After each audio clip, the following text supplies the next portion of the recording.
BJP പറയുന്നത് അവർ ഇത്തവണ account തുറക്കും തിരുവനന്തപുരം കോർപ്പറേഷൻ അടക്കം പിടിച്ചത് കൊണ്ട്. പക്ഷേ മേയർ സ്ഥാനാർത്ഥിയായി പറ്റിച്ചു എന്ന് ശ്രീലേഖ പറയുകയും ചെയ്തു. ഏതെങ്കിലും തെരഞ്ഞെടുപ്പിൽ സാധാരണ നിലയിൽ ഒരു 2%, 3% വോട്ട് BJPക്ക് വർദ്ധിക്കും. എന്നാൽ ഈ തെരഞ്ഞെടുപ്പിൽ എന്താ നിങ്ങൾ കണ്ടത്? ശതമാനം കുറയല്ലേ ചെയ്തത്, വർദ്ധിച്ചിട്ടില്ലല്ലോ. എന്നാൽ വേറൊരു പ്രതിഭാസമുണ്ട്, അത് കോൺഗ്രസ് മനസ്സിലാക്കേണ്ടതാണ്. ഈ 50 സീറ്റ് തിരുവനന്തപുരം കോർപ്പറേഷനിൽ കിട്ടിയതിൽ റിപ്പോർട്ടുകൾ സൂചിപ്പിക്കുന്നത് 41 എണ്ണത്തിൽ മൂന്നാം സ്ഥാനത്താണ് കോൺഗ്രസ്. ഒരു പഞ്ചായത്തിലാണെങ്കിൽ ഹോൾസെയിലായി BJP വിഴുങ്ങി ഇവരെ. അപ്പോൾ ഏതെങ്കിലും രൂപത്തിൽ UDF ആണ് അധികാരത്തിൽ വരുന്നതെങ്കിൽ BJPയെ സംബന്ധിച്ചിടത്തോളം 2 ദിവസം കൊണ്ടത് സ്വാഹാമാക്കും. അതുകൂടി നമ്മുടെ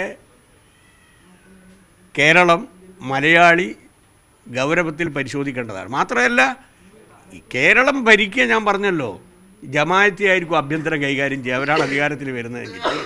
അപ്പോൾ 1 മാറാടും 2 മാറാടും എന്നല്ല ഉണ്ടാവുക.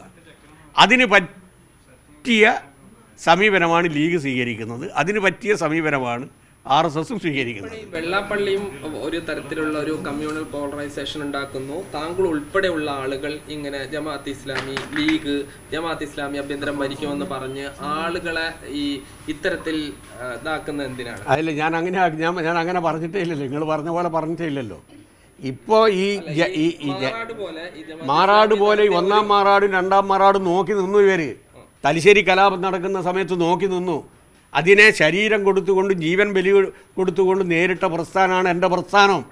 അതുകൊണ്ട് ഞങ്ങൾക്ക് ഈ സമൂഹത്തെ 2 ചേരിയിലാക്കുന്നതിൽ, വർഗീയ കലാപത്തിൻ്റെ കുരുതിക്കളമാക്കി കേരളത്തെ മാറ്റാൻ ശ്രമിക്കുന്നതിനോട് യോജിപ്പില്ല.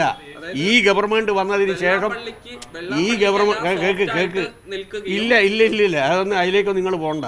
പാലക്കാട് ജില്ലയിൽ തന്നെ വർഗീയ കലാപത്തിന് നേതൃത്വം കൊടുക്കാൻ തയ്യാറായ ഘട്ടമുണ്ടായി.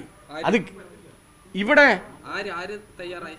2 വർഗീയ പ്രസ്ഥാനങ്ങളും, 2 വെച്ചാൽ RSSും ജമാഅത്തെയും.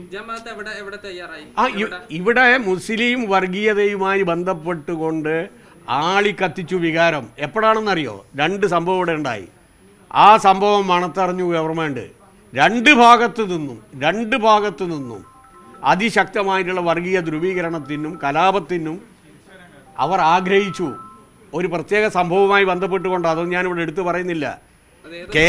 വേണ്ട, എല്ലാവർക്കും അറിയാം ഏതായിരുന്നു അവസാനം നടന്നതെന്നുള്ളത് അറിയാലോ. കേരളത്തിൽ നടക്കാൻ പറ്റാത്തത് പാലക്കാട് ജില്ലയിൽ നടന്നു. 3 സംഭവമാണ് നടന്നത്. ആ സമയത്തൊന്നും തന്നെ കേരളത്തിൻ്റെ ഇൻ്റലിജൻസ് വിഭാഗം, കേരളത്തിൻ്റെ പോലീസ് ശക്തമായി അതിനെ മണത്തറഞ്ഞു ഇല്ലാതാക്കി. അതുകൊണ്ട് ഒരു രൂപത്തിലും വർഗീയ കലാപത്തിലേക്ക് കേരളത്തെ കൊണ്ടുപോകുന്നതിന് ഇടതുപക്ഷമോ CPIMോ അവസരമുണ്ടാക്കില്ല. ശക്തമായിട്ടുള്ള നിലപാട് ഞങ്ങൾ സ്വീകരിക്കും. നീർവേലിയിലെ സഖാവ് കുഞ്ഞിരാമൻ കൊലപ്പെടുത്തിയത് സഖാവിന് അറിയുമെന്ന് അറിയില്ല. അറിയോ? ആ മീഡിയക്ക് മനസ്സിലാവില്ല. അന്ന് ആരായിരുന്നു രംഗത്ത് വന്നത്? വസൂരി പിടിച്ച് കിടക്കുകയാണ് പിണറായി. ഞാൻ അന്ന് തലശ്ശേരി പഠനം കോളേജിലെ വിദ്യാർത്ഥിയാണ്. നിങ്ങൾക്കന്ന് അത് ഓർക്കാനേ പറ്റില്ല. ഓർക്കുമ്പോൾ തന്നെ നിങ്ങൾക്ക് ഓക്കാനം വരും. കുളിക്കുന്നതിന് മുമ്പാണ് അദ്ദേഹം രംഗത്ത് വന്നത്. അതാ പിണറായി. ഈ കേരളത്തിലെ മതന്യൂനപക്ഷത്തിൻ്റെ മനസ്സിലുള്ള പിണറായിയെ സംബന്ധിച്ച പ്രതിബിംബം വെറുതെ രൂപം കൊള്ളുന്നതല്ല. ചരിത്രത്തിൽ ഇത്രയധികം കാര്യങ്ങൾ ചെയ്ത ഇടതുപക്ഷം ഒരു ഘട്ടത്തിൽ കേരളത്തിന്റെ തൊഗാഡിയാണ് വെള്ളാപ്പള്ളി എന്ന് പറഞ്ഞ് പിണറായി വെള്ളാപ്പള്ളി ചെയ്യുന്ന എല്ലാ കാര്യങ്ങൾക്കും മൗനാനുവാദം നൽകി. ഇല്ല, ഞാൻ നേരത്തെ ഭാഗത്ത് ഈ മുസ്ലിം തീവ്രവാദമാണ്. ഞങ്ങൾ മുസ്ലിം തീവ്രവാദത്തെക്കാളും അതിശക്തമായി ഭൂരിപക്ഷ വർഗീയത ഉയർത്തുന്ന തീവ്രവാദത്തിനെതിരായി ശക്തമായ നിലപാട് ഞങ്ങൾ എടുത്തത് കൊണ്ടാണ് സുഹൃത്തെ ഇവിടെ 15% താഴെ BJP നിൽക്കുന്നത്. നിങ്ങളുടെ സമീപനമായിരുന്നു എങ്കിൽ കോൺഗ്രസിനെയും അങ്ങനെ തന്നെ വിഴുങ്ങും, മുസ്ലിം ലീഗിനെയും അങ്ങനെ തന്നെ വിഴുങ്ങും. മുസ്ലിങ്ങളടക്കം RSSലേക്ക് പോകുന്നത് എന്തുകൊണ്ടാണ് ആലോചിച്ചിട്ടുണ്ടോ നിങ്ങൾ? ഈ നിലപാടാണ്. ഞങ്ങളുടെ നിലപാടിൻ്റെ ഭാഗമായിട്ടാണ് കേരളം നിൽക്കുന്നത്. ആ നിലപാട് നിങ്ങൾക്ക് ലേശം വിഷമമുണ്ടാക്കും.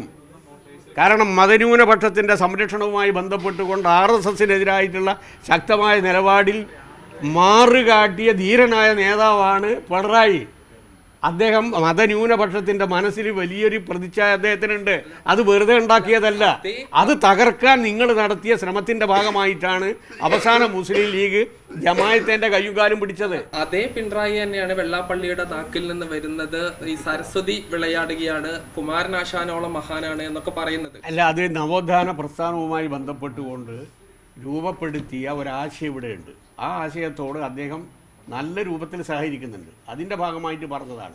അതേ അവസരത്തിൽ തന്നെ മതന്യൂനപക്ഷ വികാരത്തെ വ്രണപ്പെടുത്തുന്ന ചില പരാമർശങ്ങൾ അദ്ദേഹത്തിൻ്റെ ഭാഗത്തു നിന്നുണ്ടായി എന്ന് വന്ന ഘട്ടത്തിൽ തന്നെ ശക്തമായിട്ടുള്ള നിലപാട് ഞങ്ങൾ എടുക്കുകയും ചെയ്തു. അത് അദ്ദേഹത്തിൻ്റെ അഭിപ്രായമാണ്.